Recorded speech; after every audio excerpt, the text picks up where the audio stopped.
Salut, c'est Edina et bienvenue sur ma chaîne. Alors aujourd'hui ça va être une vidéo qui change de d'habitude. C'est pas tellement développement perso mais ça a quand même rapport avec parce que ça affecte, ça a quand même un impact sur la psychologie de la personne. En fait, je vais vous raconter ce qui se passe actuellement. Je me suis fait mal au sport, donc j'ai attaché mes cheveux, je me suis fait mal au sport et en fait, là je vais me faire opérer demain et donc pour les personnes intéressées, du coup, je vais vous parler de comment ça se passe. Alors, je me suis fait mal il y a un petit moment déjà. C'était à la boxe. J'avais tordu une première fois mon genou au cours de lutte. Et en cours de boxe, j'ai fait un mouvement qu'il fallait... Enfin, pas qu'il fallait pas, mais je l'ai mal fait. C'est-à-dire que mon pied n'a pas accompagné le reste de ma jambe. Sur la rotation, en fait, j'ai pas tourné les talons. Voilà, j'ai pas tourné les talons, ce qui fait que tout mon corps a tourné, tout le haut de mon corps a tourné, seulement la partie inférieure de ma jambe, donc le tibia et tout, est resté plutôt fixe, ce qui fait que du coup, ça a craqué. J'ai senti le crack. J'ai senti le crack.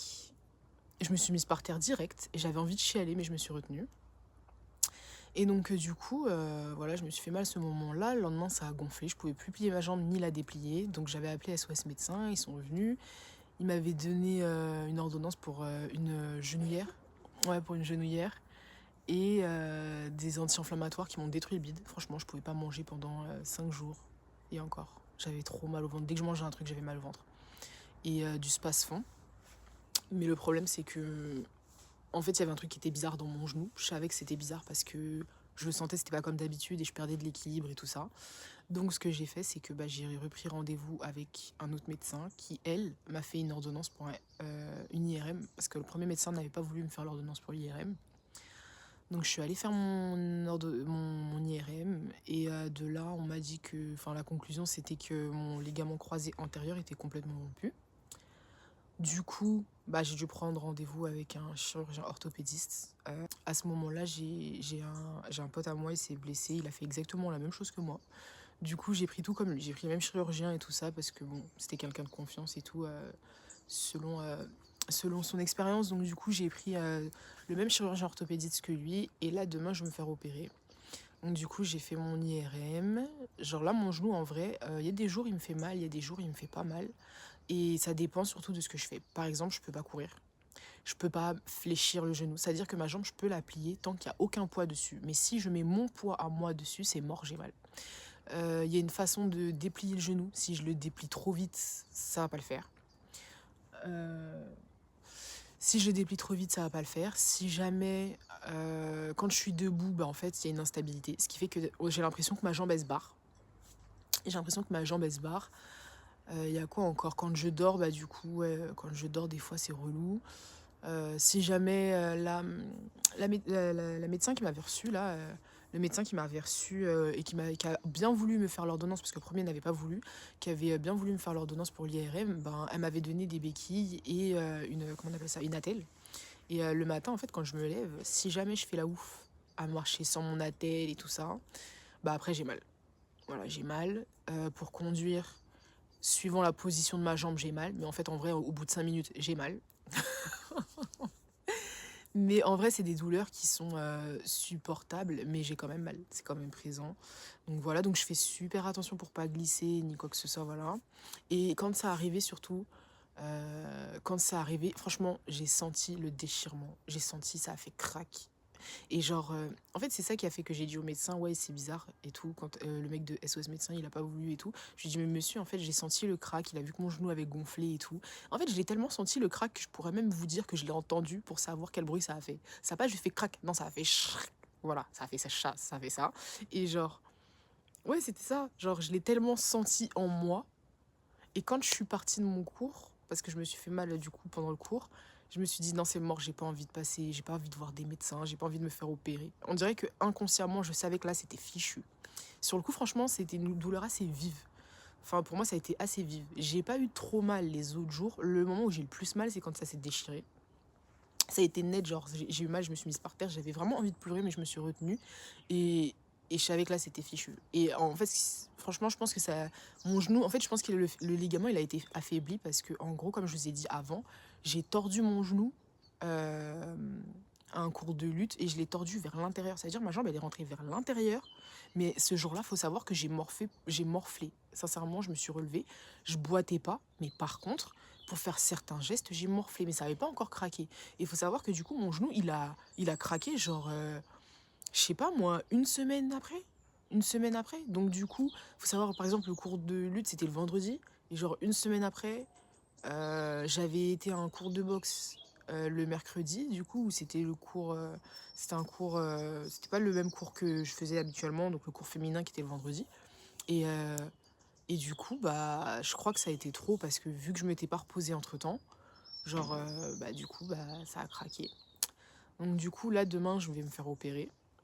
Je vais voir comment ça se passe. Normalement, je vous raconterai. De toute façon, vous allez voir, hein, si la vidéo elle continue après ça, c'est que j'ai décidé de poster tout ce qu'il y a après. Mais du coup, voilà, je voulais partager ça avec vous parce qu'en vrai, ça m'avait mis grave dans un mauvais mood et tout, très mauvais mood parce que bah, je me disais, j'ai pas la fonctionnalité de mes jambes comme je veux, je peux pas courir comme je veux, je peux pas sauter comme je veux, je peux pas. Voilà, j'aime. Moi, enfin, j'avoue que quand je fais du sport, des fois, bah, mon corps, j'y vais à fond un peu comme une brute. Bon, je suis pas une brute, mais j'aime bien être à l'aise, quoi. Et donc là, je me dis, ah ouais, ça veut dire que là, déjà, je vais être en arrêt. Je peux plus faire de sport pendant un moment.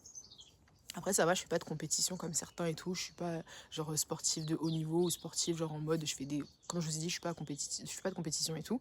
Mais c'est vrai que cette année, j'avais commencé à reprendre le sport. Ça me faisait du bien, ça me permettait de on va dire, de prendre du recul, de débrancher parce que je suis quelqu'un qui réfléchit énormément. Et là, le fait de quand ça arrivait, franchement, je l'ai tellement mal pris et tellement mal vécu parce que je me suis dit, ah non, shit. Parce que ça bouleversait un petit peu tous mes plans, quoi. Et donc, après, je me suis un petit peu calmée et ça m'a permis de relativiser. Mais c'est vrai que sur le coup, c'était dur parce que bah, je me suis dit, je peux pas courir, je peux pas sauter, je peux pas marcher comme je veux. Si jamais je sors, quand je sors, je suis avec une béquille. Normalement, c'est les deux, mais moi, vu que j'arrivais à marcher, j'en prenais qu'une seule pour être plus en appui sur la béquille que sur ma jambe.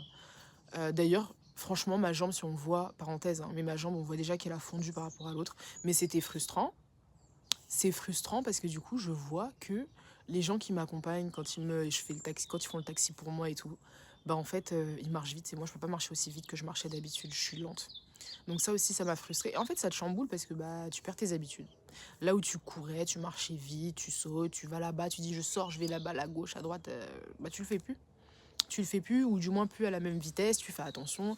J'ai été au cinéma, bah, par exemple, c'est bête, mais au cinéma, bah, j'avais mon attel et... Enfin bref, je vous raconte ma vie, là je déborde. Mais bon, bref, tout ça pour dire que voilà, c'est ce qui m'est arrivé récemment. Donc si jamais, pensez à prendre le temps de vous reposer, c'est important. Reposez-vous. Et là, du coup, ouais, je vais me faire opérer demain. Ça va, je suis pas trop stressée. Là, pour le moment, j'étais stressée il y a quelques jours, mais là, ça va mieux. Ça va mieux, je suis un petit peu plus rassurée et tout. Et du coup, il fait une ligamentoplastie, je crois. Il m'a dit, je crois, ça dure 1 heure à peu près. Et je crois que j'enchaîne direct. Genre, en gros, je crois le lendemain, je sais plus quand. Il nous faut enchaîner direct avec les kinés. Sachant que, en fait, on enchaîne direct. De ce que j'ai compris, on enchaîne direct avec des rendez-vous avec les kinés 3 fois par semaine, je crois. De toute façon, je vous redirai ça une fois que j'aurai fait le tout, parce que là, je vous dis ça parce que c'est mon pote qui m'en a parlé. Je vous redirai ça une fois que j'aurai fait une fois que j'aurai commencé, une fois que j'aurai mon compte rendu et tout ça. Enfin bref. Donc sûrement à la suite de cette vidéo, ou pas du tout à la suite, peu importe, je sais pas. On verra bien la prochaine fois, mais du coup, voilà, c'était ça. Donc voilà, je vous tiens au courant. Enfin, de toute façon, vous allez voir si la vidéo elle est plus longue ou pas. Et puis voilà, on va voir ce que ça donne. Et puis voilà, donc si jamais vous êtes dans ce cas-là, bah écoutez les gars, bon courage. J'espère pour vous que vous avez pas trop mal. Moi franchement au début je vous dis, hein, j'avais pas mal et c'est plus les jours ont passé en attendant que je vois le médecin et tout, que là j'ai commencé à avoir mal et tout. Donc là je me suis dit il faut que je fasse attention. Mais donc ouais, voilà.